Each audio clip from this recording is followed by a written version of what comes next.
గత రాత్రి Ramoji film city ప్రాంగణంలో Baahubali the conclusion pre release event జరిగిన సంగతి తెలిసిందే.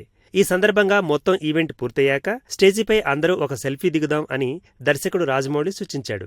మనోడు ఆ మాట అనగానే సినిమాటోగ్రాఫర్ సెంథిల్ తన ఫోనుతో రెడీ అయిపోయాడు. అలా ఊడిపడిందే ఈ బాహుబలి సెల్ఫీ. నిన్నటి స్టేజిపై సెంథిల్ తీసిన ఆ ఫోటోలో బాహుబలి అండ్ సెల్ఫీలో ఈ సినిమా కీలక టీమంతా ఎలా మెరుస్తున్నారో చూడండి. పై వరుసలో చూస్తే నాజర్, విఎఫ్ఎక్స్ సూపర్వైజర్ కమల్ కన్నన్, నిర్మాత ప్రసాద్, బాలీవుడ్ నిర్మాతలు కరణ్ జోహర్, అనిల్ తడాని ఉన్నారు. ఇక రెండవ వరుసలో కట్టప్ప సత్యరాజ్, సుబ్బరాజు, కీరవాణి, అనుష్క, ప్రభాస్, రాణా, తమన్నా, రమ్యకృష్ణ, డిజైనర్ ప్రశాంతి త్రిపురనేని ఉన్నారు. మూడవ వరుసలో సెంథిల్, శోభు యార్లగడ్డ, రాజమౌళి చాలా హ్యాపీగా ఫోజ్ ఇచ్చారు.